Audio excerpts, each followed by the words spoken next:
Hello, welcome everyone. We are just getting started, so I always like to save all the good stuff for a minute. As always, we like to wait for everybody to get in and get situated, so please, we'll get started in a couple minutes. In the meantime, let us know you're here, say hello, let us know where you're from, and tonight I think we should go with your favorite ice cream. Normally I just ask the weather or the temperature, but I feel like favorite ice cream is an important question. And now is the part where I pretend to be really busy with really important stuff. We have a fantastic discussion for you this evening. This is OCD Town Hall on Family Guide to Getting Over OCD. We're really excited. We have a really fantastic panel for you tonight. Hi, Katie O'Dunn. And so we will dive into a myriad of questions. And as always, we look forward to answering your questions as well. Another minute to go, so please let us know if you're here. Say hello, grab some snacks at the bar, and get comfortable. And we'll get started shortly.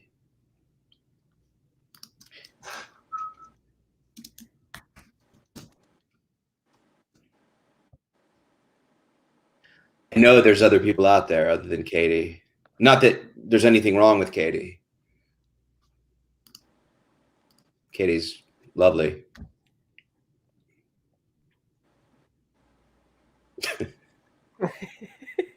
Katie's my girlfriend. That's why it was getting awkward, but it was fun. I had to relieve the awkward silence by just letting you know that she's my person. So we have a guy from Hunter Valley, Australia. Hello from tomorrow.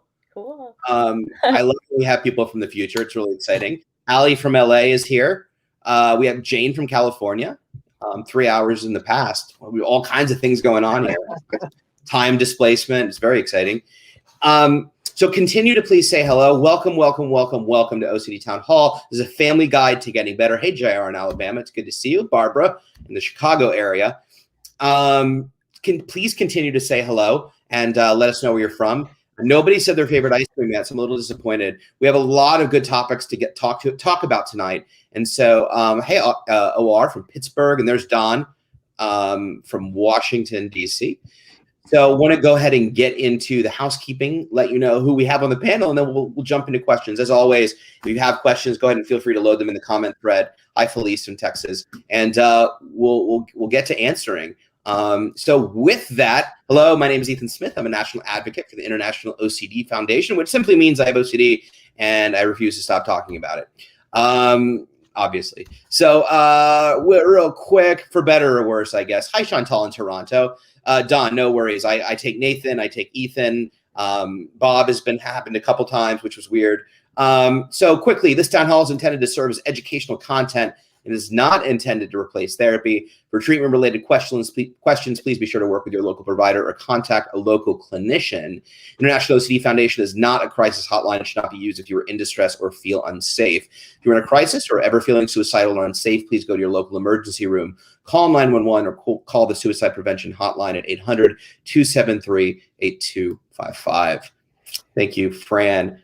We also always want to be respectful and kind to others. We want to create as safe a space as possible. We always like to remind you that this is a public forum and a stream that occurs on Facebook and YouTube and will be posted later. So we always like to remind you of that. And as you keep that in mind as you ask questions and divulge personal material, personal information. Again, we like to stay as safe and respectful. We're here to support you. You're here to support us. So let's foster that relationship together. And with that, welcome. Hi, Debbie Massa. Good to see you.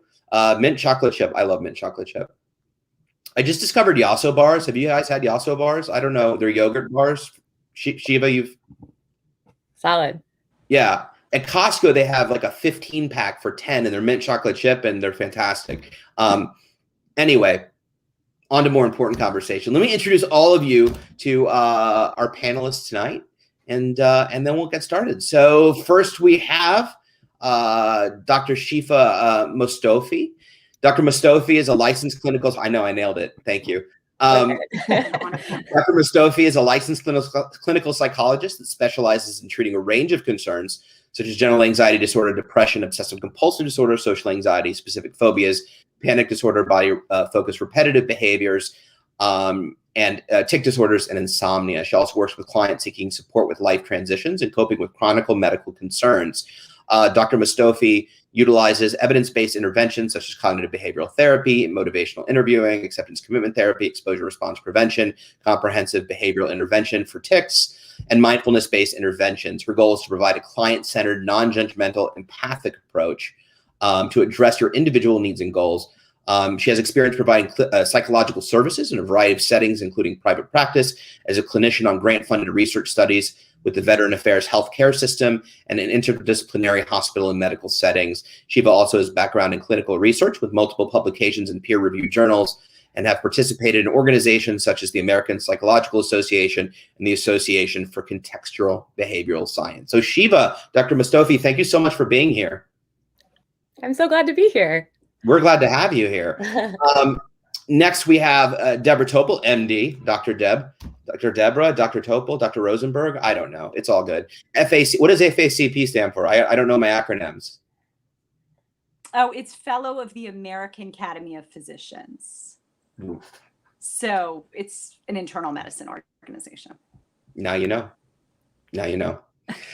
She's an internal medicine physician in Washington, D.C. She is the Associate Dean for Medical Education at Georgetown Medical School at Washington Hospital Center. She attended University of Pennsylvania and majored in the biological basis of behavior. She did her internal medicine residency and chief residency at Georgetown. She's enjoyed teaching medical students and residents for over 15 years. Her interests include ethics and addressing moral distress in residents and medical students. Deborah became more interested and involved with obsessive compulsive disorder when her son Alex developed an abrupt onset of PANS at the age of 10. He was treated successfully with a combination of medication and cognitive behavioral therapy. She's on the board of directors of the Mid-Atlantic OCD Foundation. Thank you so much, Deborah, for being here. It is excellent to be here. Very interesting to be here as a doctor and as a parent. Absolutely. Well, we're glad to have both of your expertise. And finally, Dr. Jonathan Abramowitz is a professor of clinical psychologist, is a professor and he's a professor of clinical psychologist. He's a professor and clinical psychologist in the Department of Psychology and Neuroscience at the University of North Carolina at Chapel Hill. He received his BA at Muhlenberg College, MA at Bucknell University, and PhD at the University of Memphis. Dr. Abramowitz's research and clinical work is focused on obsessive compulsive disorder and anxiety disorders, including fears and phobias, health anxiety, and panic attacks. He's authored over 300 scientific publications and 15 books, which have been translated into several languages. His books include Understanding and Treating Obsessive Compulsive Disorder, Exposure Therapy for Anxiety, Principles and Practices, and Getting Over OCD. Dr. Abramowitz was a member of the Anxiety Disorders Committee for the text revision of the 4th edition of the Diagnostic and Statistical Manual of Mental Disorders and served as president of the Association for Behavioral and Cognitive Therapies. He has also served as editor or associate editor of several academic journals, including Behavioral Research and Therapy, Behavior Research and Therapy, Journal of Cognitive Psychotherapy, and the Journal of Obsessive Compulsive and Related Disorders. Dr. Abramowitz has received recognition for his scholarly work and contribution, including awards from Division 12, the American Psychological Association, the National Institute of Mental Health, Mayo Clinic, and the Association for Behavioral and Cognitive Therapies. In addition to teaching and research, Dr. Abramowitz maintains a clinical practice in Chapel Hill, North Carolina, specializing in OCD and anxiety disorders. Needless to say, Dr. Abramowitz knows a few things. Thank you so much for being here, John. My pleasure, Ethan. Thanks for having me on. Yeah, absolutely. So as always, we encourage all of you to dive in, ask questions. Again, this is on families and the Family's Guide to Getting Better. We will talk about John's new book in a little while. But with that, let's start with Dr. Abramowitz. As I said, we'll get to your book, but why did you find there was a need to write about families in regards to families in OCD? Yeah, great question. In working with lots of folks who have OCD, those who are either in relationships or romantic relationships, partner, spouse, those living with family members, it just turns out that those loved ones in one way or another get involved in the OCD. And whether it's they're, arguing with the person and trying to talk logic into them and all of that, trying to force them into treatment, or the other extreme where they're kind of bending over backwards to accommodate, let me do these rituals for you. I don't want you to feel distress at all.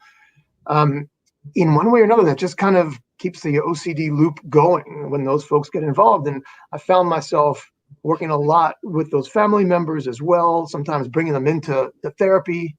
And I wanted to write something for those people. Dr. Mostoufi, you're nodding your head. Feel free to weigh in.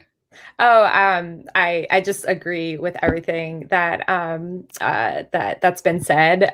Particularly, I think the piece I was really nodding with was just the benefits of incorporating family into therapy.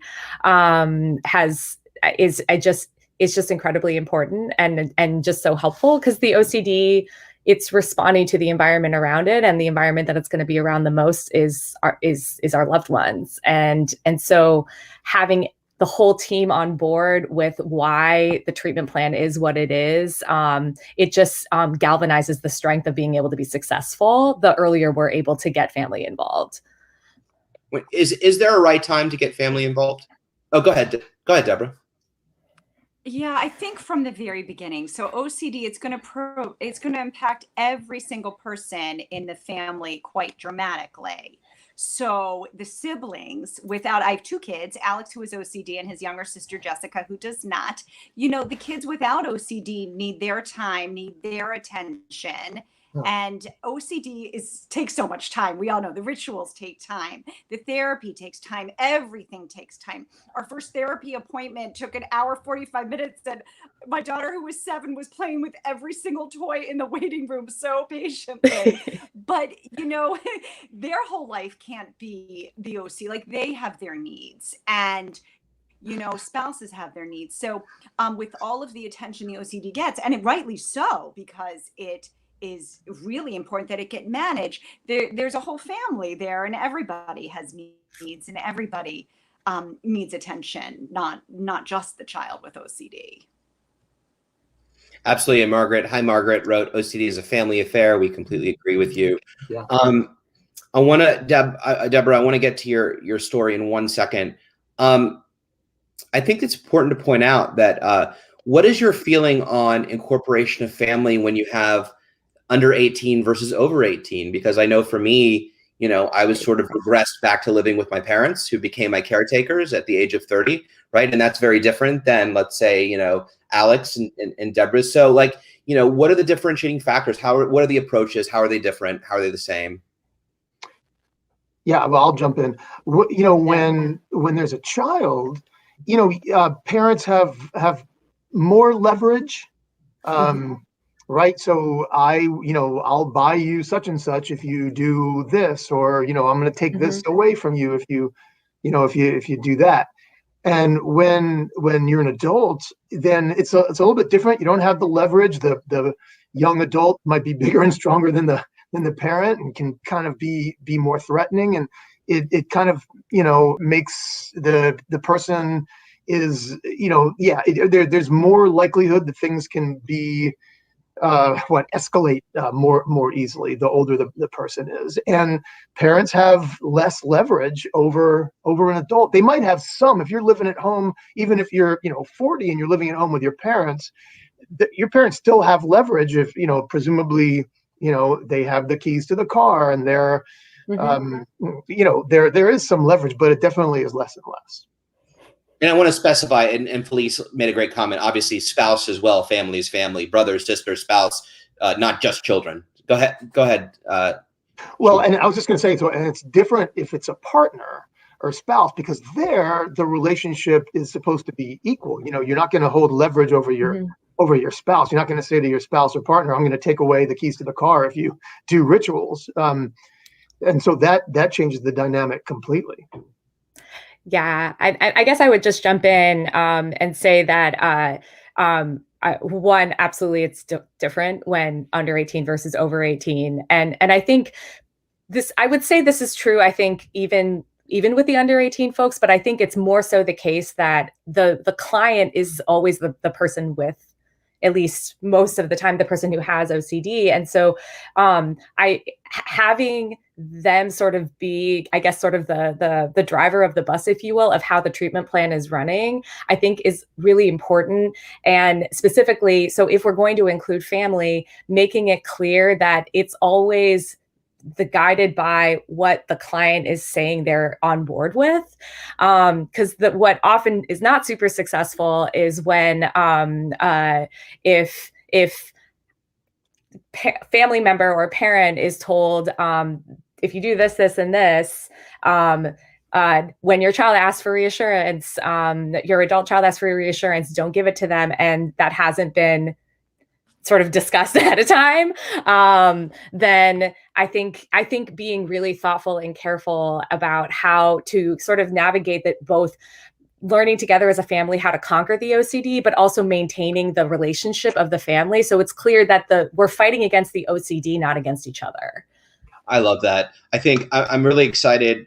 I'm very passionate about this conversation. I said before, I also want to encourage everyone watching to please feel free to ask any questions that you want. I'll just go in order, and we'll jump back at around the 45 mark and start answering questions. Of course, I'll incorporate with them when I can. Deborah, I want to ask you on a personal question, and if it's too personal, just say the word, but I'm curious. So I'd like to hear a little bit about your experience with Alex, but also I think it's important to note that as an MD, as a doctor, as somebody that's well-read and well-educated, how helpless did PANS and OCD make you feel?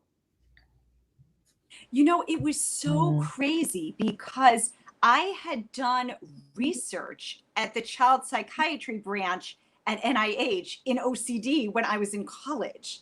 And even when our son started having these rituals and these behaviors, I didn't realize right away that he had OCD. We were thinking, this is anxiety, this is stress, what's going on? Like, it took us longer than I, in hindsight, feel it should have taken, particularly because I am an MD. It took time to figure out what the heck was going on with him. Once we did figure it out, then I had an idea of what we needed to do, but even then it was difficult. And we live in suburban Maryland.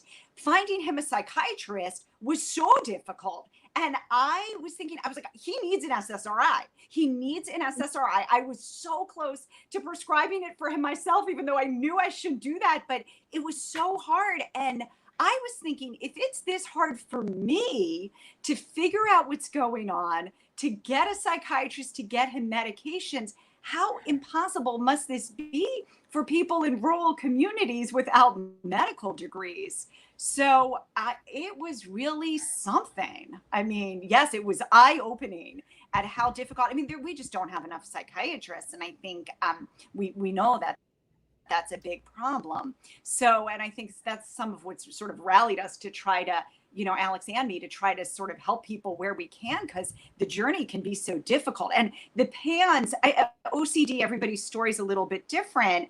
Alex's was so abrupt. He went from doing everything to not even being able to walk in a straight line. So you've got a kid with a black belt in Taekwondo who's acing everything, like unable to like eat his breakfast in 6 weeks. It was just very dramatic and scary and bizarre. And quickly, we should probably, I know, Jon, you had a thought, and I want to jump to that, but also we should probably define, that's a word I was looking for, we should probably define what PANS and PANDAS is, just for those that aren't sure. Go ahead, Sheeva. I can try to give, although I'm actually wondering, Deborah, if maybe you might be in a better position, because I'm familiar, full disclosure, with PANS and PANDAS, and I have so much compassion for it's such a complex condition, but I don't have as much experience with treating it, so I actually would defer to Deborah because you could probably explain it best.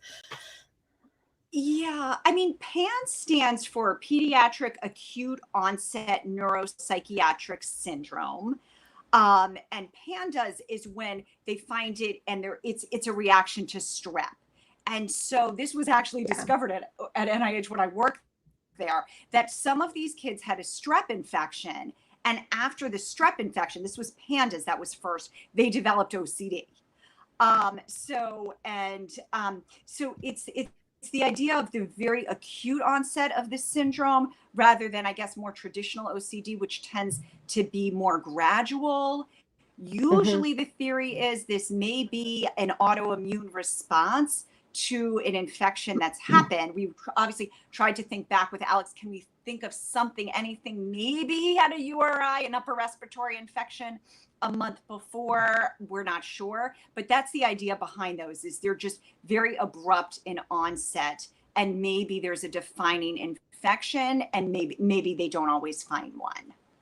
Mm-hmm. John, do you have anything to add? But Oh, no, that's my understanding of it also.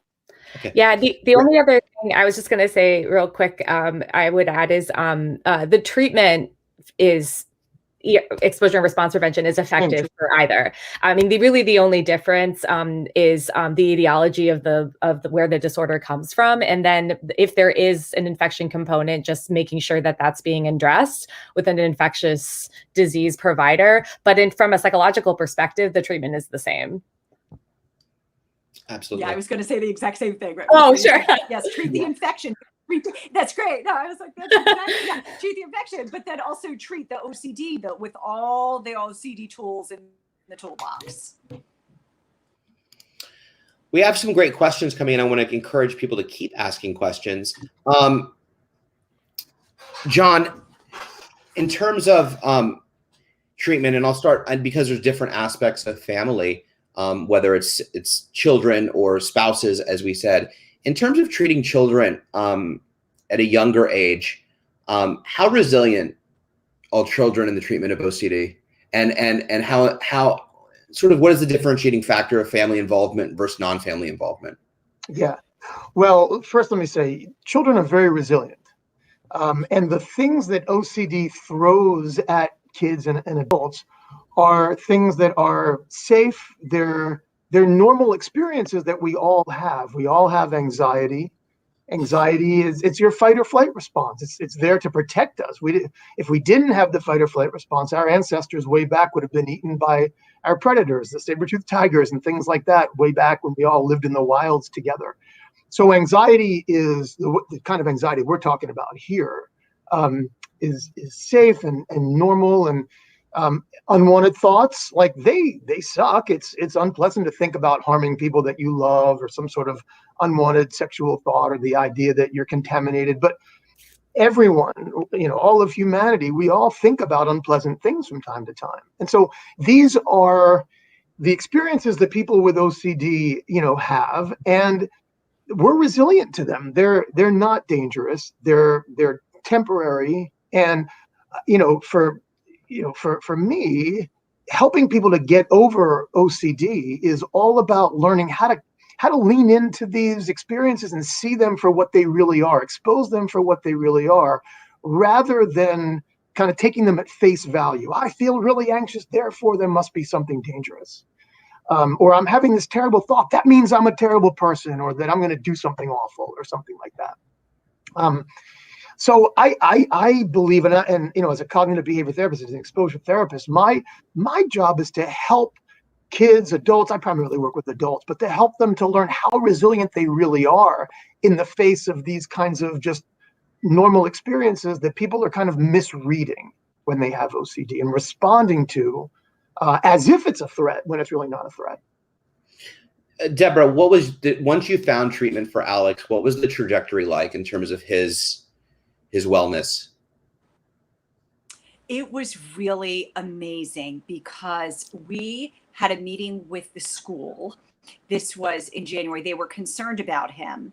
And I said to my husband, I was like, you need to come with me to this meeting, because they're going to try to, I don't want them to kick him out of his high-level classes. They're going to try to do that. I don't want them to do that. And so we go to this meeting and with the school and the social worker, and they just wanted to know how they could help him.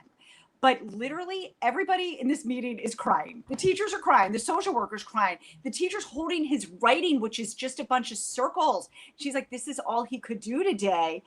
And everyone's crying except my husband. And my husband just says, you know what? We have a psychiatrist. Alex is getting started on medication. And once the medication kicks in, he is going to be fine.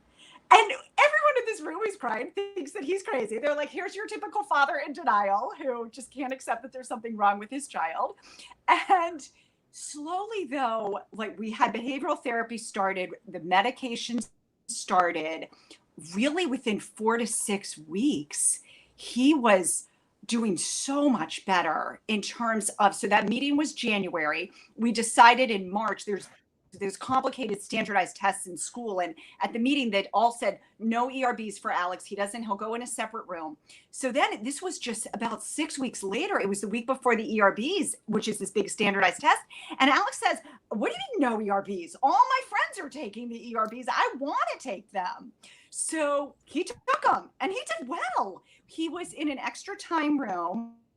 And what we did while he was getting better was there was a teacher who just wrote his answers for him because he couldn't write. So it was all his thoughts and what he wanted to say. And she just circled the circles and like he did it. So I would say really we started seeing stuff in 4 to 6 weeks. And then by the end of the year, he was pretty nicely back on track. It was really we were really happy, so grateful. Like, I'm so grateful for his amazing psychologist, amazing.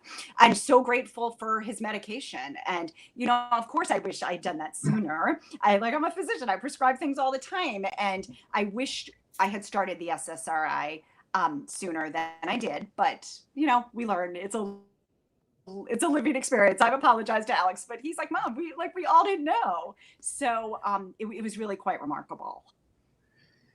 I think that's amazing. I think that's exactly why we advocate and have these conversations. So kids at the age of 10 can get treatment and not at the age of 31 when they've been looking for treatment since the age of 10, which, is my story. And I think, obviously as you get further down the road, it can be harder, and not necessarily the OCD is harder to treat, but just the lack of hopelessness, the shame that's involved, the 10 therapists that said they could help me and they didn't, and the level of brokenness that I felt. And so by the time I found the right treatment and therapy, I was pretty much like, you can't help me. And this is BS because everybody else said they could as well. How is it different, Sheeva, in treating either an adult involved with family or a spouse, where there's been a long history of either lack of diagnosis or a diagnosis early on, but lack of the proper treatment. And when you're dealing with a family that's been involved and basically working for OCD for X amount of years, what does sort of putting everything in perspective look like for you? Yeah, that's a really good question. And I think you actually, Ethan, really beautifully listed a lot of the additional, I think, challenges that come with working with an adult, especially someone who's been struggling with OCD for a really long time, which is, I think, one, just being willing to engage in the treatment and being willing to trust the provider after, I think, for me, at least, it's really important to me to be really mindful of, if I'm going to ask even you as a client and then also your family to be willing to not only talk about OCD, a lot of which, depending on the themes, can be very uncomfortable to talk about with someone. You have to trust me. And then I'm going to ask you to do exposure, which is really which can be very challenging. It's a big ask. And so I think that as a clinician, building that trust in the relationship from the beginning of that you can be safe here. And because there's no way that with the client there's no way that we're going to be able to, it would be very challenging to make the sell of, let's do all of these exposures of things that you've been avoiding for a really, really long time. And it's actually going to help you if they don't trust me and they don't trust the process. And then I think additionally, I think another factor with bringing in family is navigating how is the most effective way to include family, which can be a really nuanced question, depending on the client's relationship with their family, and how the client and how the family what their understanding is with the OCD. Like, I've worked with some folks where we've had long discussions about how to disclose the OCD which is an exposure for a lot of people in itself, of how do I talk to my family about what OCD is, and the family may or may not be on board or understanding or supportive, and in that case, and so I think as a clinician, I'm often thinking about how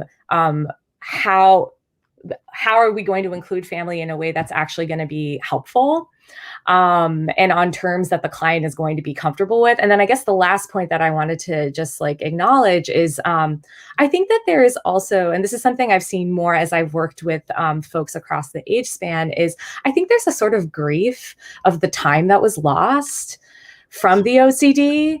And I think that there's also this grief and this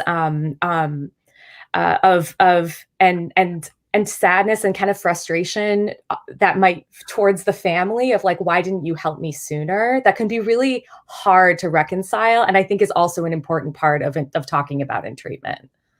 Absolutely. And Deborah touched on that as well, for sure, in her explanation. Jon, any thoughts on this? No, I completely agree. I think one of the things you kind of touched on this, Sheeva, in the kind of beginning of what you were just talking about. Yeah. A lot of therapists, exposure therapists, they just kind of jump right into, okay, you have OCD. Let's make a list of things you got to do. Let's do it. You know, and you can't do that. You're not going to get buy-in. You have to give a good rationale. First of all, the therapist has to understand how to use these techniques effectively, and then really needs to help the person with OCD and their family to become experts in how this whole thing works and why we're doing this. And and that's when the person can get the most, and the family can get the most out of these techniques. I get asked two questions all the time. Go ahead, Deborah. Yeah, please. I was just gonna say, I agree 1,000%. Like the first couple sessions, the psychologist is talking to Alex. I was like, there's so much theory, just fix him, you know?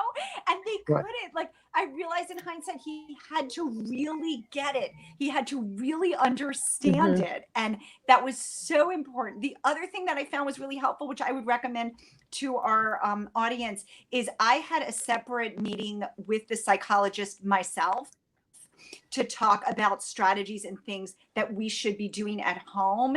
And it was really, really helpful. Because I know we had talked about what about when the kid tries to pull you into their OCD? Mom, you have to check this. Mom, check this, check that kind of thing. Is this food old? Is this food spoiled? Is this, like, what do you do? It was really, really helpful to do that. So in the right situation, I'm going to highly recommend that. And I think that's an important difference. Also, we were talking about working with a kid versus an adult versus a partner or spouse. With a kid, you can do that. You meet with the parents separately. Hey, you go out in the waiting room, or we're going to have a Zoom, just the parents. But obviously, with a partner or spouse, you wouldn't do that. With an adult, you would want them involved, even though you might have to say some difficult things or recommend some difficult things. That's not fair to do with an adult. So absolutely, that depends a lot on the nature of the relationship. It was really hard for my parents, and I've talked about this in my various talks, but just learning, A, that it wasn't their fault, B, that they didn't know, so they didn't know that loving a child and not wanting them to hurt and doing everything they could to remove that hurt, made the OCD worse, and learning about that process. And then having to learn an entirely new style, how to interact with me, especially when you're actively engaging in ERP and treatment. So the ideas that they had to engage directly in ERP and say things that they would never, I remember, because one of my things was abandonment and fear that my parents didn't love me. And so because I was in mesh, there was also a lack of separation issue for me. So they had to say things like, we don't love you. We wish you'd never been born. And like, how could a parent having to say that is, and it was funny because my mom was terrible at it. My mom would say it and then be like, want to come over for dinner? We're having your favorite meal. And it's like, no, that is, and eventually I had to go somewhere else because she was just awful at it. But with that, I get two questions all the time, and it's worth saying. And the first one is, I have an adult child that refuses to get help. He lives in my house. It's awful. I don't know what to do. I don't know what I can do. They desperately need it, or a spouse. Please help me. Help my child. What could I possibly do? Give me your thoughts on that, Jon. Yeah, my initial reaction is you can't force anyone else to do exposure and response prevention, CBT for OCD. You just can't. You can make it worth their while. And as I was mentioning before, leverage. So especially if it's a child, you want to do X, Y, and Z that you enjoy. You want to spend time, with mom or dad and do things by, together, well, then you need to do this. Otherwise, you don't get these rewards. When it's an adult, it's a little bit more difficult. There are only maybe so many things that you can withhold. Those kinds of contingencies don't work as well with adults. So the first thing that I think is important is for the person without OCD to realize, I can't make this person get help. At the same time, there are some things that you can do as a loved one of someone with OCD that will support them and sometimes nudge them in the direction of getting help. And we can talk about that. And, I'm talking about things like just refusing to accommodate. Obviously, there's a strategy to that. You don't just say one day, I think as Sheeva, you mentioned earlier, you don't just kind of say one day, I've decided to turn my back. This is a process. And, we can talk about that. I talk about that in my book, how you do that. But that's one of the things that you can do. Sometimes you kind of have to go unilateral if the person that you love with OCD just isn't willing to do it, but it's wrecking the household. You owe it to the rest of your family to be supportive, but not allowing the OCD to run the show. Mm-hmm. Deborah, Sheeva, any thoughts? Well, I guess. Yeah. Oh, go ahead. No. Please go ahead. We both have thoughts. please go ahead. No, it's tricky because you definitely, like, the behaviors are hard. You want to stop them. The way to stop them, as a kid, we had a really nice point system. So the psychologist came up with a very specific, here are all of the, here's all the rewards for each thing. And every time you challenge OCD, you have a point. And what are you working towards? And, Alex was never really that good into stuff, but he had an idea of something he was working towards with the points of, this time I challenged it this way, I challenged it that way. And the psychologist would come up with these points. Finally, when it was done, Alex was like, you know what? I don't really want this thing. I'm just happy that my OCD is so much better. So I don't really need anything else. That's great. That's exactly. Yeah. And so there you're not forcing, no one was forcing your kid into treatment. You were just changing the contingencies at home by giving rewards, which is always better than punishments. And it taught him, basically, it sounds like he was doing exposures on his own, and that is huge. That's exactly what you want. That's exactly what we're talking about. Yeah. And I guess what I was going to add is I was actually thinking about another IOCDF member, a talk that I went to by Alec Pollard, who does a lot of work in this area. And I've often adhered to something that he would say, which is if the OCD, even if your loved one isn't wanting to get help and they are affecting your life, you do have some say in how much you want to adhere to it, how much you want your life to be affected by their OCD. And I think, like, along those lines, and that might even be, and I've recommended this, like, the parents actually seeking therapy on how they what are strategies that they can implement, and not even necessarily from the lens, it could certainly be from the lens of, like, how do we change the behaviors of my child? But I think what I often would recommend to a family is to think also about, what do I need as a spouse, as a parent, for my life to be able to function in the best way that I can, and how can I make changes in my life? And with that, in the same way that we would ask of exposure, of, like, asking clients to sort of sit with the discomfort of making behavioral changes, as a family member, how much discomfort can I tolerate from my loved one and their OCD for me to make the changes that I need to make? Like, if I want to be able to eat the food that I want to eat, even though my family member has a lot of rules about what foods are not okay, how much discomfort can I tolerate in order for me to meet that need? And that's the kind of thing you could totally work through with a therapist too. Word. Word. I love that. And that's the thing that pains me the most, is when I get emails from parents or spouses trying to guess their way through the process, right?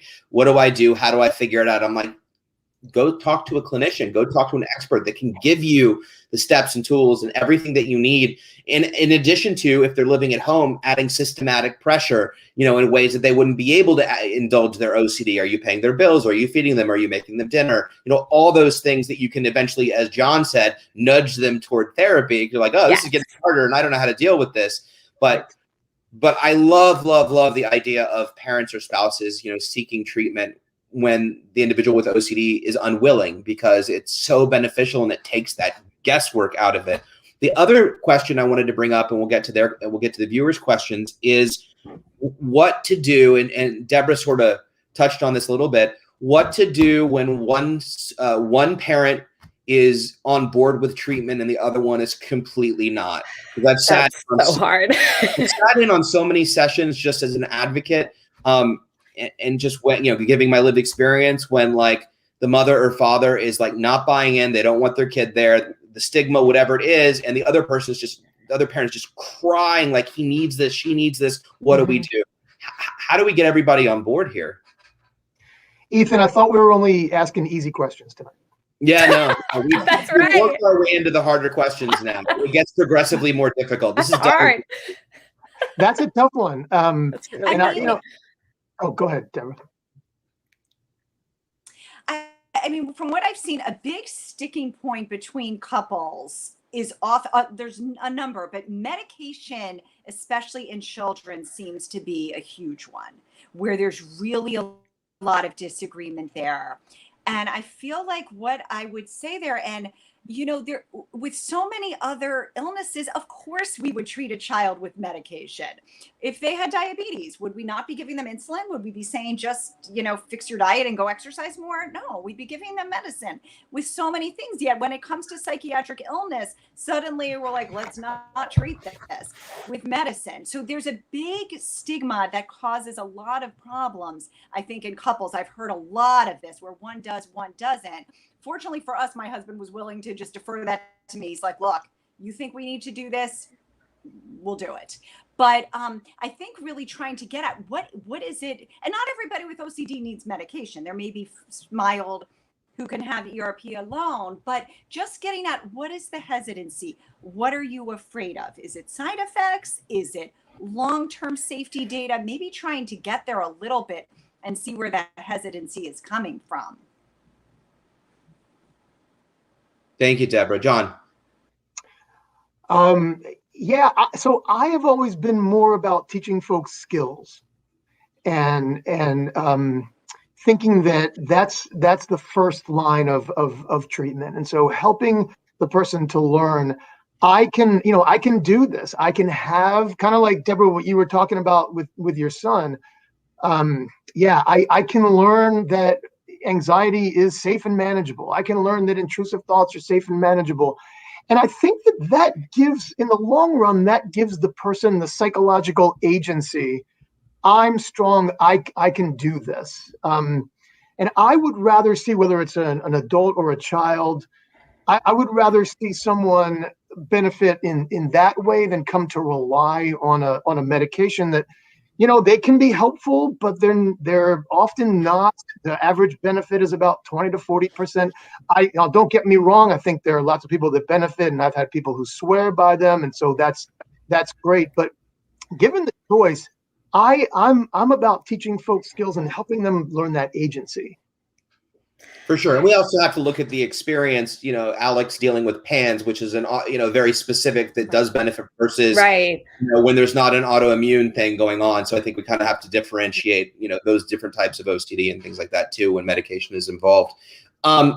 Sheeva, did you have thoughts on, and I know it's a difficult question in terms of the spouses, because you could also be dealing with faith-based stigma. You could be dealing with ethnicity-based stigma. You can't go in and like psychologically assess the parent to determine where the pushback lies. But, is there a general approach to get parents on board if there's one? Yeah.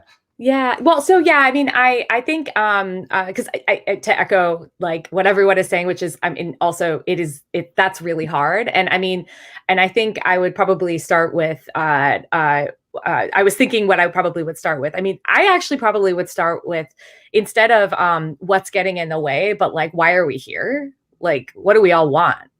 Like, do we want this child to get better?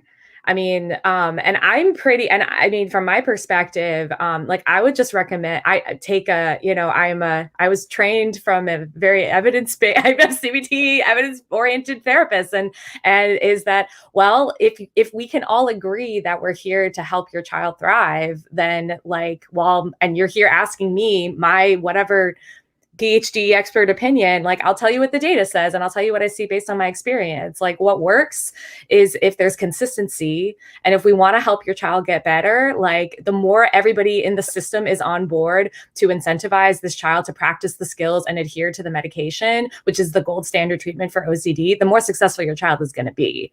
And to me, that's just a fact. I mean, I guess that's not to me. I mean, that's the evidence. Like the more,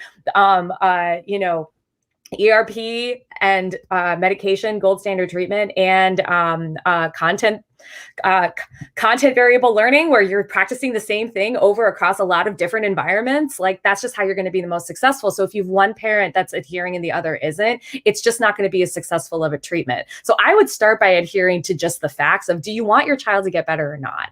And then from there, start to lean on, okay, well, what are the barriers that are getting in the way? And address the issue from the frame of like, well, from the frame of like, well, how can we move you towards what we know is going to be the most helpful?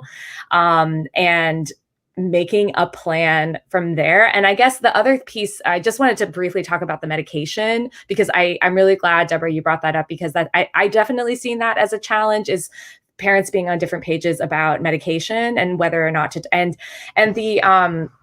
and really, and frankly, I think I've seen both. Like I've seen parents where it's not just they're not on board with treatment in general. It's like they have different ideas of what treatment for OCD should look like. And the analogy, so I'll sort of share an analogy that I use in case it's helpful. Like, so the analogy I kind of use on medication and therapy is like, I kind of think of it like, if you're trying to learn a new language and you have a really bad head cold, you need the medication to calm things down so that you can learn.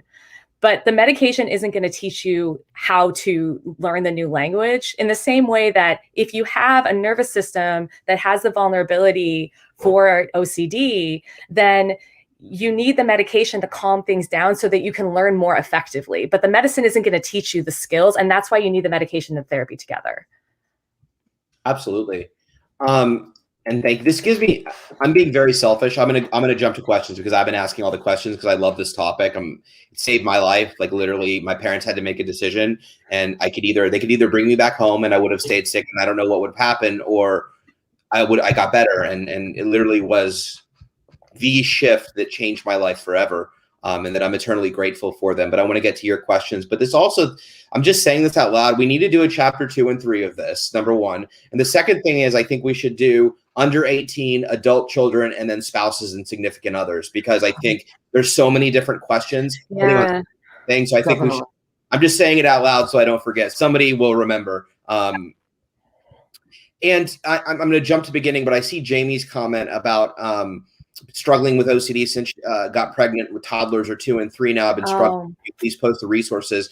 If you're still on, IOCDF has great resources, but I will point to the Facebook or YouTube video. The last town hall we did was a perinatal OCD town hall that was really, really great and addressed a lot of things about pregnancy, postpartum OCD, and all of that stuff. So that would be a great place to start. Let me jump back up. And Fran, if you wouldn't mind posting a link to that as well. Maybe that'd be an easy way to access that. Let me jump up to Felice Becker at 7:13 p.m. She asks, if your loved one has OCD, hoarding, and ARFID, which one should be treated first? Also, anger is a major issue. Generally, I go with who nods quickest. Sheeva, you were actively nodding, so feel free to weigh in. I think my first reaction was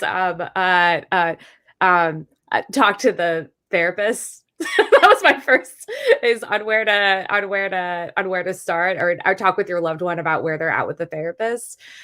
Because I guess if I sort of put my clinician hat on, I mean, the questions I would be thinking about in discerning what makes the most sense is, what's the most impairing?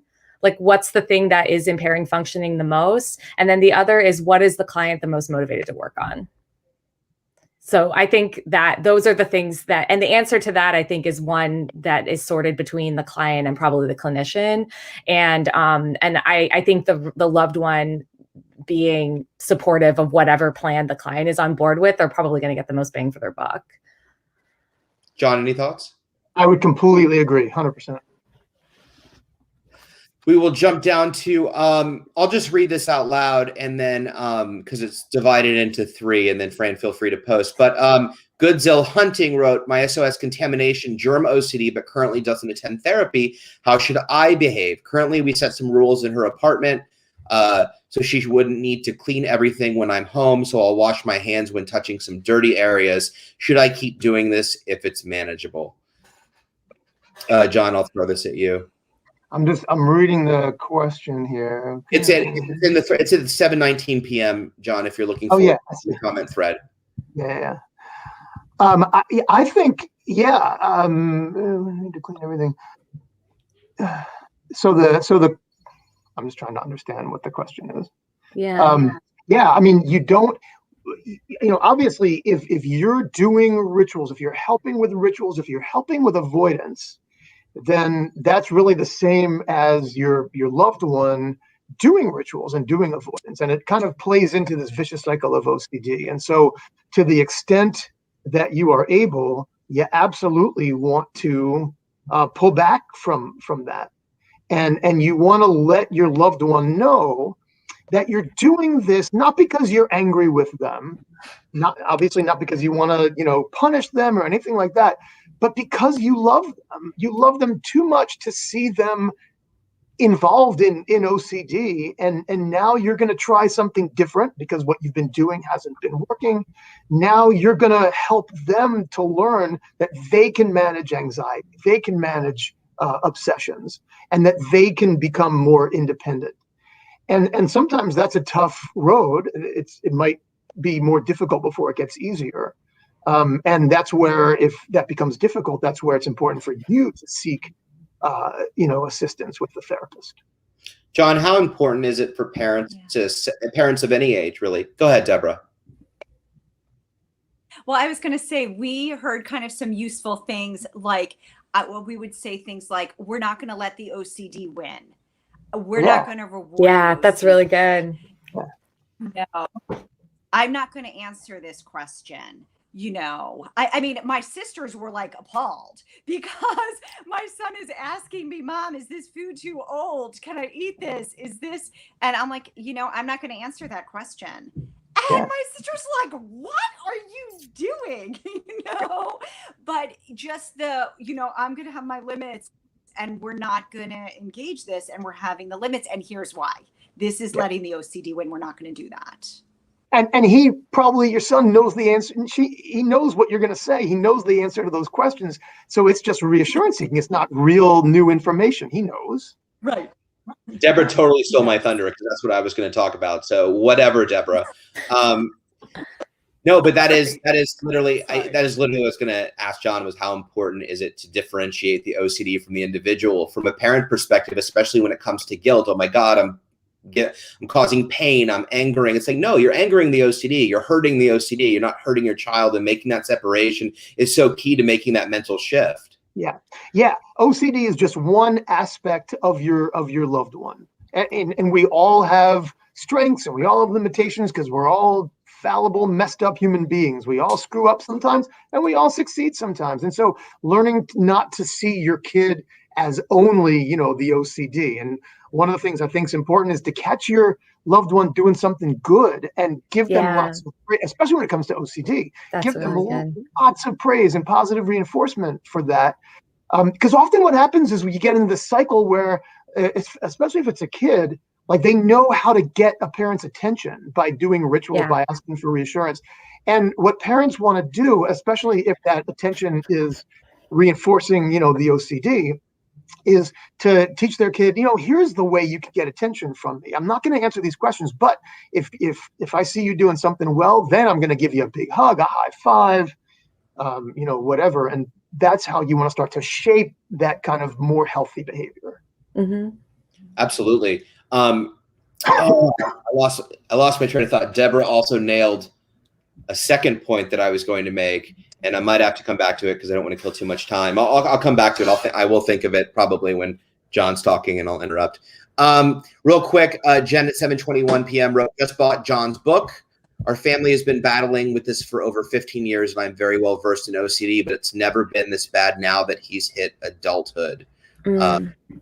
So always just like to, I'm sorry for that, and hopefully John's book will give you some insight, and hopefully give you some really good tools and tips. Oh, I remember what I was going to say. So the other thing that Deb nailed was this idea of communication. Why is it that parents, and I don't know because I'm not a parent, I'm not being sarcastic. Why is it that the initial natural instinct is to avoid honest communication, when with OCD it can be so helpful to give transparent communication. Say, I'm not going to indulge your OCD. I'm doing this out of love. I know it feels like I'm being mean, but I'm not doing this. And now we're going to move forward. Why is the instinct to avoid that? And why also is it so effective at whatever age? I'll throw that to anybody. I think it's a brilliant question really asked by me. You want to comfort, your child. You want to answer them. You want to make them feel better. Like that's your initial instinct as a parent is, oh my goodness, you're worried you're going to eat spoiled food. I don't want you to worry. You feel like your primary role as a parent is to comfort. Yeah. And in treating this, you're having to do a little bit of not so that you're not comforting your child right away. And sometimes we don't even say anything at all. The thing is, they're seeking reassurance, or I'll say you're seeking reassurance. But then, the psychologist is like, kids are smart. They work their way around it, and they know that then you'll say, well, you're just trying to seek reassurance, and they find reassurance in that answer. So don't say anything at all. But as parents, it's so counterintuitive, Yeah. And I think we just want to comfort our kids. Yeah, and I think that's something in society that I think we've gotten more like. So I do have kids, and when my youngest one has graduated high school, or will be graduating. I had her last day of classes today, actually. And one of the interesting things that I noticed, so when I was a kid, if I had a problem, my parents were like, you're a big boy, go deal with it. I think now as parents, we're more likely to try to protect our kids. And I don't know, that's a generational thing. I don't know what it is, but just in our society today, we coddle more than we used to, for better or for worse. Sometimes that's better. But if you have a kid who's got anxiety, OCD, sometimes that can have a dark side to it. And I would add, so I was actually going to make this comment earlier, that, and I think both John and Deborah sort of hit on it, that it's really important when you're, as a family member, not engaging anymore and accommodating the OCD, to be really clear about why, and to be communicating the why on top of it. And I think because it's that in the same way, it's really important that parents understand why that they're doing this, because in the moment, and I mean, when I've worked with families, I've had some really frank conversations about how do you think it's going to feel when you do this? It's probably going to feel uncomfortable in the same way that it's going to feel uncomfortable for your child. Why are we doing this? And understanding the function of these exposures. And I mean, and frankly, a way that the way that I often try to talk about it is that when we get to the heart of it, it's what are we trying to help your child learn? That they can tolerate being uncomfortable. And let's say they never learn that. Let's say that what they learn is every time they feel uncomfortable, they have to come to you or to someone else to make them feel better. What kind of a child do you want to raise? And I think it's really just this, I think it's hard to the point of what Deborah said of because it's hard to see your child in pain. So I think it's important to take a step back and talk about why are we doing these exposures? Because it sounds weird. Wait, you want me to make my child feel more? I'm here to make them feel better. And it's because we're helping them learn the skill of how to tolerate being uncomfortable so that they can do the things that they actually want to do. And what parent doesn't want that? Yeah. Sheeva, how hard is it John, when you've imparted the information and knowledge, how hard is it to balance this idea of policing, right? I want to be the OCD police now because I've learned this information, and still being a parent? I guess I was just gonna say, well, and you mean like how to balance balance that as a parent? Because I think the default is I'm going to police OCD, and every time I see something, I'm going to say it and do it and lean into it. It's like you still have to let your therapist be the therapist. Deborah just doesn't want to be here anymore, clearly. Oh no, we lost her. Yeah. So she's like, this question's not for me, I'm out. And then, how do we maintain that balance? Like, you're still mom, you're still dad. At the same time, we need you to keep an eye on this, but we don't want you to be the OCD police, because then that's going to foster resentment and all kinds of, That's it. Yeah. Go ahead. Yeah. That's exactly right. And that's why catching them doing something good is so important. Take the, don't reinforce the OCD with attention. Kids love attention from their parents, even when it's negative attention. And if you are constantly on their back, even if you're getting on their case and they're yelling and screaming, that's attention. And what we want to do is you don't want to be the OCD police. You kind of want to look at, if you're reducing accommodation, then you can look the other way when your kid is doing OCD stuff. Because remember, this isn't about controlling your kid. It's about changing your own behavior as the parent. And instead, so I'm not going to accommodate. I am going to catch them doing something good. And if they want to spend hours doing rituals, that's their choice. There's not much I can do about that. I can't stop my 15-year-old from doing rituals, for example. I 100% agree. And I guess the only thing I would add is to quote you, Ethan, from earlier, transparency and communication, like everybody being on the same page about why are we doing this? Because I think where the resentment often comes from, resentment comes from like something feels unfair, and things often feel unfair when it's like, I wasn't on board. This is happening without me being aware of it. So the best way to address that is just being really clear from the beginning of like, this is the plan. Like, this is what is expected. This is what I'm going to do. If you do this, this is what I'm going to do. It's your decision how you're going to respond to my behavior. Beautifully said. Beautifully. Yeah. Awesome, Sheeva. So Ty at 7:23 p.m. asks, how do I muster the desire to recover from OCD when I feel vindictive that as I recover, my dad triggers me more and more with his undealt OCD? It's a tricky question. John, what are your thoughts? Yeah, that is a tough one. Again, I thought we were only dealing with easy questions tonight. No, but it's a great question. I mean, that's a tough one. I think that it comes down to, what do you want your life to be about? And if the OCD is getting in the way, which unfortunately it probably is, then I think doing what learning to get over the OCD, being able to manage the OCD so that when your dad does things that you don't like, you're able to kind of manage that in a healthier way. If I understand the question correctly. Yeah, that was right. Sheeva, do you have anything to add? I agree. Yeah, I think I agree. I think it's choosing what is the move that's going to make your life work best. Yeah, Ty. Sorry. Go ahead. Oh no, that's it. Yeah, I agree. I definitely think it's a tricky situation, Ty, and I'm sorry that you're in that situation. It makes it difficult. I think that however, I think that the approach is actually the same, right? You can be triggered, but it's still how you respond that makes the difference. You still have that's in your control, your focus and your behavior. And it sucks that you're being triggered more and more. You're in a situation that's very triggering, but still you're in power as to how you behave and respond to that trigger.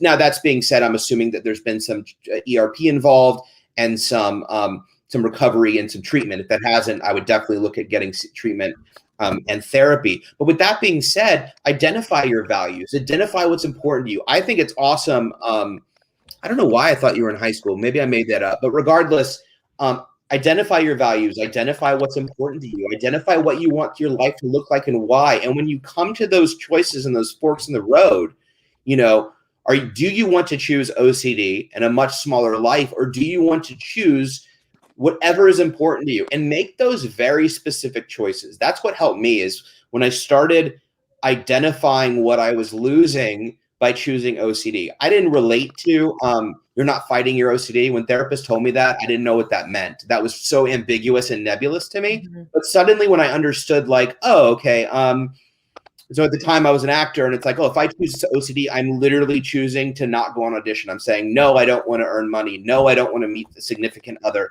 No, I don't want. And when I made them real personal, that's when I got better at fighting and sitting with the discomfort, because all toward the common goal of living toward my values. So you might be in a situation where you're triggered way, way more, but at the same time, and also, I don't know how old you are, Ty, but when you get to be an adult and you want to leave, you'll be in a better position to leave and go out on your own as a well individual where you're not under OCD's thumb. Ethan, you said something. Oh, go ahead, Deborah. Sorry.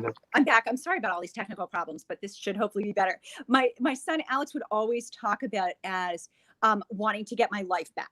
He's like, so I'm not going to do this because I want to get my life back. And then when he had kind of a winter relapse of depression, he's like, okay, well, this is what we need to do to get my life back. And kind of viewing it in that perspective and kind of viewing stuff in the larger realm of it's worth doing this. It's worth doing these things. It's worth doing these challenges because I'm getting my life back. And that's what I'm working towards. And Ethan, you said something before that I think bears elaboration, which is that we can't control what other people do around us. People are going to say things and do things. They're going to act in ways that we don't like. The whole idea of cognitive behavior therapy is it's not about controlling other people. I can only be happy if such and such treats me well and all of that. But it's more about how do we think about that? How do we respond when those kinds of adversities happen? And it's not all about being happy and rainbows and unicorns. Sometimes it is about feeling distress, and there's a time for feeling distress. And we want to learn how to be good at being distressed rather than trying to get better at pushing it away. And I think to further tee off on what Jon just said, taking a cue out of acceptance commitment therapy, I think using the word vindictive is a very strong word to use. And I think we have to honor that feeling and that emotion, and that is valid, but we also can't let that dictate our actions moving forward. So it's important to just acknowledge that that's there and identify it. But to Jon's point, you can't control what your dad does. You can't, and it can be frustrating. You could be upset because you love him and want to deal with it. But at the end of the day, you only have control over your life. So that vindictive feeling can be there. You can make room for it, but then choose to move forward. Yeah. Did you have something to add, Jon? No, well said. Yeah. Well said. Yeah. Word. That's when you know you're doing good, when you get word. JR at 7:24 p.m. asks, I'm a high school athlete and I tend to ruminate over performance, sometimes outwardly to my parents, and doing makes me overthink and self-sabotage performance. Any tips on working on this? Great question. I'll point you to some new resources as well. But Sheeva, you're nodding feverishly now. No, I'm kidding. I'm thinking about, with reading this one, as I'm just reading the question, ruminating over performance, I was actually thinking about bringing up in acceptance commitment therapy, like your values, and this idea that I think it starting from a place of acknowledging that, like, why is this so important to you? And I mean, I think that a first question that I would have is, like, how much is this ruminating kind of getting in the way of, and I guess I'm sort of being specific, not in the ruminating about the sabotage, but how much is the rumination itself potentially getting in the way or sabotaging other areas of your life? And the reason I bring that up is that I think as much as it would be, I'm feeling the pull to want to go to, like, how do we fix it? I think we all know choosing a way of responding to not knowing if things are going to be okay, and uncertainty, which anxiety and OCD love, is uncomfortable. So I think before we talk about the how, it's important to ask about the why. And so that might be something maybe to reflect on, is like, well, what does this rumination look like? And, like, how is it working for me? And, like, what are things that I may be losing, to sort of quote a lot of what other folks have said, like, how much of my life am I missing out of because I'm asking other people if I'm doing okay, if I'm spending all this time replaying things over and over again in my mind, or whatever it looks like for you. That's a great answer, Sheeva. Thank you. And also, JR, it's worth noting, we'll put a link to it. We have a brand new anxiety and athletes page. This is a big push that we've been doing. One of our lead advocates, Tom Smalley, is spearheading it. There's also bi-weekly or bi-monthly live streams on anxiety and athletes. I think we're doing high school, college athletes, D1 pro athletes. In fact, I don't think we've had the high school or athlete town hall yet. So we'll put a link to that in the comment thread. There's some great resources. It's actually brand new. It just launched 2 days ago. So we'll continue to add content to it. But that's also a great resource to get you started, JR. Thank you for that question. Shannon asks, any advice for contamination OCD during COVID? My province is currently highest infection rate in Canada, and my spouse who has OCD is spinning out of control.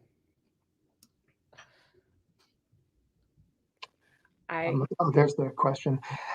Yeah, I think that we have to abide by the guidance that's coming from the health experts, and leave it at that. So if they're saying, if you wear a mask, although now, like, I don't know it sounds like in Canada, if you're talking about provinces or maybe other places where they have provinces, but here they're even kind of starting to cut back on mask wearing and social distancing and all of that. But, I think that if we go along with what the guidance is, whatever that is, because again, it can be confusing, which contributes to uncertainty. I think we need to leave it at that. There is, of course, a degree of risk. There is a degree of uncertainty. And we want to, I guess, for exposures, we want to do exposures that are safe reasonably safe within those guidelines, where you might be feeling like this is going to be dangerous. Let's say if I get my mail, or if I go to the grocery store and touch the milk or something like that other people have touched, but that realistically is, not something that we know is going to pass COVID along. So I think you do have to maintain those guidelines. I think that is important. Absolutely. Thank you, John. Quickly, Ty wrote down at the bottom, who just asked the question about his dad. He wrote, I like that, to choose the values. I'm 22. To be honest, I just hyperfixate on my dad's issues while at college. So thank you for the follow-up. It sounds like maybe your OCD is a little bit latched onto your father as well. So I think some of the stuff that John and Sheeva said are fantastic, just in terms of, it's okay to take care of you. It's not irresponsible. He's his own life. And I know that's hard. We can still love our parents and be there for them. But at the end of the day, we have to take care of us and self-care and what's important for us. So thank you for the follow-up, Ty. I really appreciate it. Abraham at 7:50 p.m. asks, my OCD affects my family dynamic and has benefited from meds, but I no longer want to take my meds due to side effects. This has caused a lot of conflict because between me and my parents. Do you have advice? I'll let John touch on this a little bit. Generally, I like to stay with specific medication questions just because we don't have a psychiatrist on the panel. But I think, I don't know, John or Sheeva or even Deborah, if you have any thoughts on this. I mean, if the medication has been helping you, I think it would be a mistake to stop taking it. At the same time, if you have reasons for doing that, you do you've got to, that's got to be something. Be informed about the pros and cons of coming off of it, and do it safely with the consultation of a psychiatrist or a physician. But there, if it's been helping, I wouldn't stop a good thing.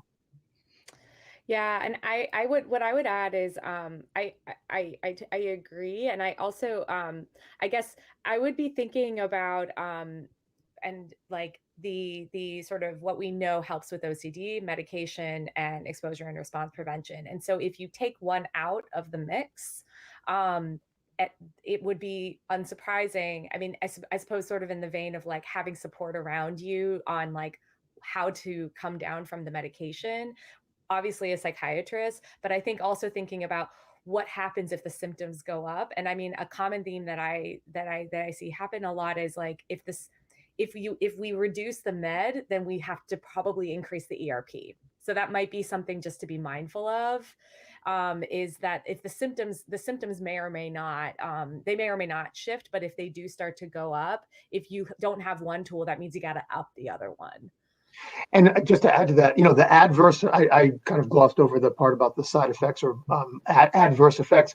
Those can be pretty nasty. Yeah, that's a good but point. again, that's a personal choice.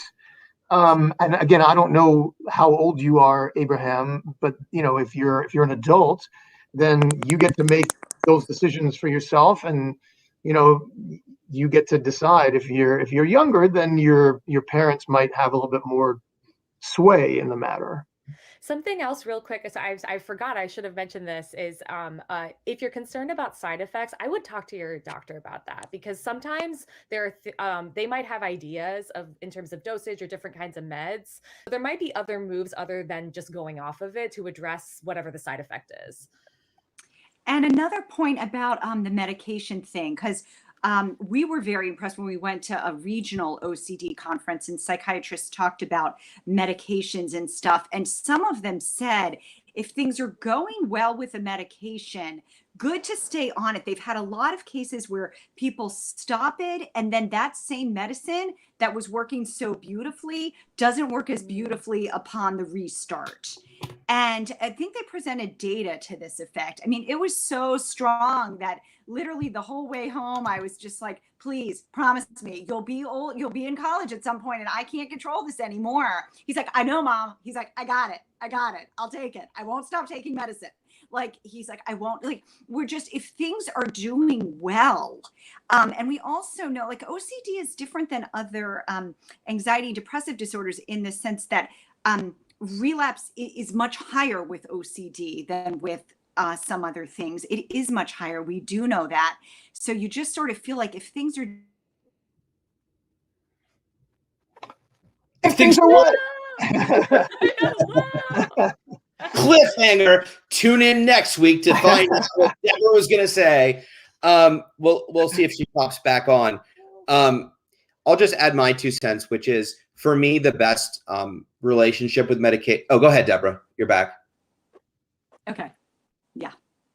I think we got to, we didn't get to was. We got to was, and we lost you. Oh my goodness, I'm so sorry. You left us with a cliffhanger. No, I was just saying maybe things will be fine if you restart, but maybe they won't. So if things are doing well and you're doing well, I would be inclined to leave well if things are well. And that is true with the SSRIs. There's research that sometimes there's sometimes it can work, the next time it can, the next time it may. It's I don't know the chemistry behind why. What I will tell you is the most successful, and I'm on medication, I make no qualms about it. The most successful I've been on medications is when I have a collaboration with my psychiatrist. It needs to be a collaborative effort, right? And it can feel like you're a lab rat, and it can feel like they're throwing a bunch of stuff at you. And it's a shame that, listen, I interviewed recently a CEO of a biopharmaceutical company who's doing a new research on they're in a phase 3 study for a new drug for OCD. And he said something that blew my mind. We were talking about this idea of all the medications that I'd been on and feeling like, I failed and I'm too broken and my OCD is too bad. And he said, Ethan, science failed you, not the other way around. Yeah. And that I've never heard that from, a CEO at a pharmaceutical company. It's like, we need to work harder at researching. We need to do better. We need more targeted, medication that can really, similar to the way they're targeting cancer and things like that. That's basically saying that getting on meds can be a crappy experience. Trying different dosages, what work, it is trial and error, and it doesn't feel fair. But what I will tell you is, when I've been successful and when I'm successful now, it's because I've actively collaborated with my psychiatrist. I've been open. I've been honest about the side effects. I've said, I don't want to get off this, but this is what I'm feeling. And what do you think? Can you live with this side effect? Can you not live with this other side effect? What are the risk rewards of each, right? What am I losing? What am I gaining? And just having those conversations can be really, really helpful. At 7:53 p.m., Jillian Nickerson asked, when it comes to OCD, CBT or OT, why? What's the difference with regard to coping skills? That's an interesting question. I never heard about occupational therapy in terms of OCD. I'll throw this out to the group. I haven't heard that either. No, I haven't either. Well, should OT even be considered? And maybe they're talking to the idea of activities of daily life versus exposure response prevention. But my experience has been, when you address the OCD with ERP, the ADLs go up on their own, because maybe there's some benefit, but Yeah, go ahead, John. I mean, I suppose if the person is doing occupational therapy and they're working on ADLs, as long as you're not doing rituals to kind of compensate for any, fears that you're confronting, I suppose that, that's okay. But still, that's going to integrate. Well, in order to be helpful, you gotta face your fears and you gotta not do rituals. So if the OT involves that in some way, you might call it OT, but a lot of different things, like ACT, for example, that straight up ACT they don't incorporate technically exposure and response prevention, but people are still doing that as part of like homework in ACT and things like that. So as long as there's some sort of component of that, it doesn't matter what you call it, that can still be helpful. Yeah, and I think oh, go ahead. Oh no, please. Oh, okay. I was going to say, I would think too, you'd want an OT who's kind of sensitive to OCD, because I'm thinking about maybe OT. I'm thinking about finger painting, which is something that my son never liked to do. And they were like, well, he should do OT because he doesn't like finger painting. And I'm like, can't he be okay through life not finger painting? People survive without finger painting. So I would think to have sent him to an OT who just like force him to like dip your hands in this paint and just do stuff, I feel like that might not be so productive. But if the idea is that's a way to kind of get them to do stuff that they may not do, okay, that sounds like a good idea, but you'd want someone who's sensitive to the issues that people with OCD are facing. Mm-hmm. Yeah, absolutely. I'm trying to understand Maria's question, 803. She wrote, how do we know as a parent to a 27-year-old adult OCD, he graduated from university with plans for a career, but now is not working full time? How do we know as parents to understand when not to ask about his future? He's getting therapy and is trying. So I think I'm gathering, Maria, that you're sort of asking like when is okay to see if he's okay enough to sort of get back to his life because OCD interfered. Is that what you guys ascertain? Ooh, ascertain, good word. I'm gonna write that down. Yeah, when not to ask about he's getting therapy and is so yeah.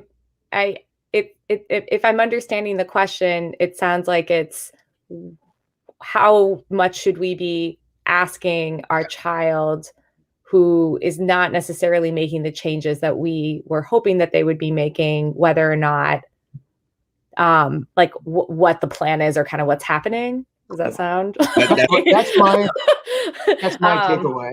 No, it's a great question. I think it's a hard. I mean, I think it's a hard question that I'd love to give a straight answer to. And this, as per the course in an OCD discussion, there is no one right answer to this. And I mean, I guess a few things I might be wondering about is just like generally how you're communicating with the child, like if they're living at home. And because I think the questions I'm thinking about with this is like what's happening that makes it unclear whether you can ask about, I guess, what is it that you want to ask? Because like if the question is like how are you doing, I mean that seems like an appropriate question to ask your child. And so I guess maybe some of the things I might be thinking about are like what is it that you really want to ask the question of? Is it how are you doing? Is it are you going to move out? Is it what's your plan for the future? Is it do you have a and to think about like, well, what is going to be the most effective? What's my goal in this question and what's going to be the most effective way to ask it? Like if my goal is I want to check on how my child is doing, then maybe that's the question. If the goal is I want to know if my child, and I'm just making guesses, I certainly don't want to make any assumptions here, but if the question is I want to know if my child is asking for jobs, then I might think about what is the most effective way for me to get at that? And if I ask that question, is that going to be helpful for the relationship? Yeah, I think that last point is really important too. What are the consequences going to be of asking that question? And do you already know what the answer is going to be before you ask it, if that's come up before? And instead it might be kind of starting to work towards maybe some of the things that we were talking about before, communicating around how can we start to support him so that the answer is more clear, because we're not going to help out with OCD anymore at home. It's going to be harder to live at home on your own without learning how to kind of being forced to be more independent. let's talk. We're running out of time, so I'm gonna take the last question, and we'll give you an opportunity, of course, if you didn't have your question answered, to reach out, and we're happy to answer your questions as always. But this tees up a good point, which is expectation. Whether you're a parent, whether you're a spouse, sibling, obviously expectation and frustration comes into play when an individual engages in therapy for the first time. This idea of finally therapy, they're going to get better now, and like, wait, it's been 2 weeks, why haven't they gotten better? Can you talk to a little bit in terms of pacing and time and how it's a systematic approach and just what an expectation should be? And Deborah, what your expectation was, a little bit of your lived experience. I think that's important to talk about. Sheeva's still nodding feverishly. She hasn't stopped nodding. She's like a bobblehead. No, I'm kidding. So go ahead. I'm just hearing such like thoughtful things. I'm very agreeing with everything that's being said. Okay. No, I guess in terms of the question of expectations, I think that as a family member, so the first thing that comes to mind is there's an expression they use a lot in DBT, dialectical behavior therapy, which is me and those around us are doing the best that they can, and they can also be always doing more.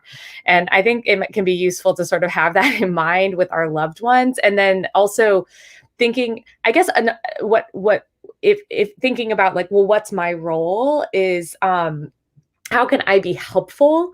And I think being encouraging of any sort of change that you're seeing is probably going to be the most effective way to go, and focusing more on what the successes are. To the point, Jon made this point earlier, which is positive reinforcement is always more effective. And that's frankly the case, whether you're 7 or you're 70, and so focusing on more of what's going well, as opposed to focusing on why are you not meeting an expectation and what is the expectation I could have, is probably going to be more effective in actually supporting your loved one.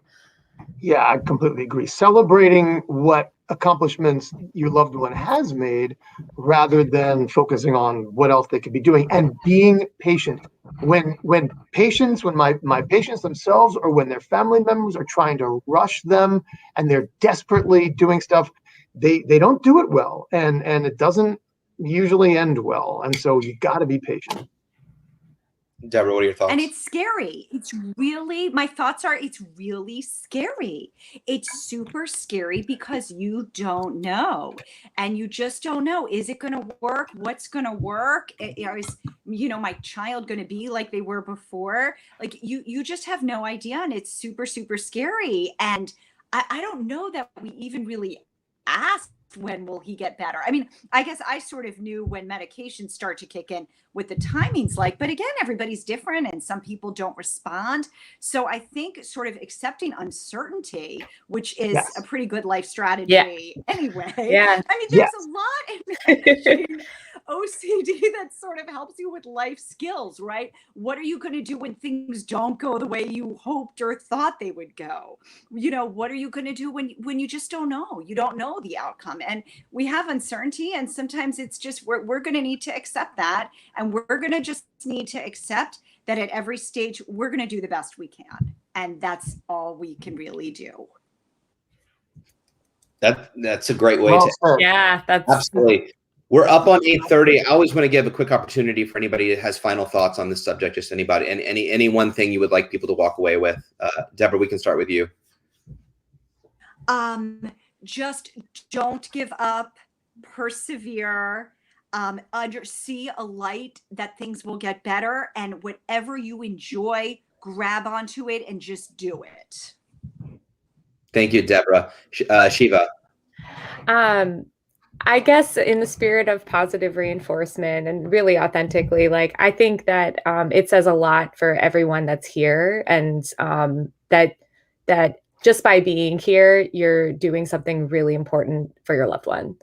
The first move in change is understanding and awareness, and that's where compassion and understanding, and we need all of those things before change can happen. So bravo to all of you for being here, answering these questions. And Jon, what are your final thoughts? Yeah, well, first, I love what Deborah and Sheeva just said, but going back to what Deborah said a minute ago, uncertainty is ubiquitous. It's out there whether we like it or not. It's out there whether you have OCD or not. And so getting better at living with uncertainty is, I think, just I can't overemphasize how important that is, even though it's a challenge. Yeah, for sure. I want to stick around. I have some important announcements. I'll get through the housekeeping quickly at the end, but there's some important information that you all need to know, so don't go anywhere yet. But firstly, I want to thank Jon, Deborah, and Sheeva for joining us for this really important discussion. So thank you, everyone, for being here tonight. And as always, thank you all, everyone that's viewing, for your questions. I always love the comment threads because there's always great questions, not only that, but advocacy of everyone supporting everyone else, and so important to see. Also, feel free to go through the comment thread because Fran always does a great job of posting links and resources as well. Oh, I also, before I forget, I definitely want to give a moment to shout out Jon's new book, which is The Family Guide to Getting Over OCD, Reclaim Your Life and Help Your Loved One. Jon, just quickly give us a quick glimpse into this book and what. Yeah. Yeah. So I've written this book for folks who have loved ones who have OCD, whether it's a child, whether it's an adult, whether it's a spouse, partner, relative. If you're stuck, if you're having trouble with how to manage the OCD, maybe your loved one doesn't want to get help, or maybe they are getting help and you just want some assistance for how to kind of help out at home with the therapy, then this book is for you, and I hope it's helpful. Thank you, Jon. And there's a link to Jon's book by the IOCDF. Please check on it. Click on it. Check it out. And any additional resources are phenomenal. Okay, so some important announcements. First, I'm going to start with tomorrow is the Faith and Mental Health Conference. It is not too late to register because it's free. Did I mention it's free? I always say that it's free. But tomorrow is the first ever Faith and Mental Health Conference. It's a conference that will bring together diverse groups of faith leaders, therapists, and those with lived experience for a one-day event tomorrow. It's 1 to 5 p.m. Eastern Time. As I said, registration is free. You can go to iocdf.org/faith conference. I think we have a link. And go ahead and register. It's going to be amazing. I think there's already 800 or 900 individuals registered. There's 78 faith leaders from a variety of diverse religious backgrounds. I think it's going to be absolutely wonderful. And thank you, Fran, for posting the link. Also, on Tuesday, May 25th at 7 p.m. will be another edition of Just Ethan. It will just be me talking about stuff. It'll be very exciting, I promise. And then Wednesday, JR, May 26th, it was JR, right? Anxiety and Athletes, 7 p.m. Eastern Time. Being a student athlete with OCD. It sounds like it's right up your alley. So May 26th, 7 p.m. Eastern Time. Won't want to miss that. And then Thursday, you can join Fran behind the scenes and me for our monthly trivia on Twitch. There'll be awesome prizes. It's just a good time with ridiculous questions that I haven't seen beforehand. I give advice. I give the answers. They're usually wrong. You'll lose. But come out and join us for trivia. So action-packed week starting tomorrow. Yes, of course, for all upcoming programming, you can check out at iocdf.org/peace of mind. And if you haven't already and you want to be notified about all the programming the IOCDF is having over the next month, be sure to subscribe and follow on Facebook and YouTube. And, of course, new Twitch. We'll switch the graphic. Hey, now, I don't know when we're supposed to get rid of new. We've been doing it for a year. I don't know if you guys have thoughts on when something's not going to do anymore. We need to think about this, guys. The graphic's getting old. I'm kidding. Anyway, thank you to Jon, Deborah, Sheeva for joining us. Thank you all for spending your Thursday evening with us. And finally, we put in the comment, if you have questions that weren't answered, please don't hesitate to email info@iocdf.org. If you have a question for Jon, Sheeva, or Deborah specifically, just note that in your email. We'll make sure they get the email and we'll get you an answer to any question that you have. So info@iocdf.org. With that, have a wonderful evening, a great week, and a great weekend. Stay safe, stay vigilant, feel the feels. Don't let us OCD off the hook. Embrace the uncertainty. Going to add that one today, and we'll see you next time. Thanks so much. Bye.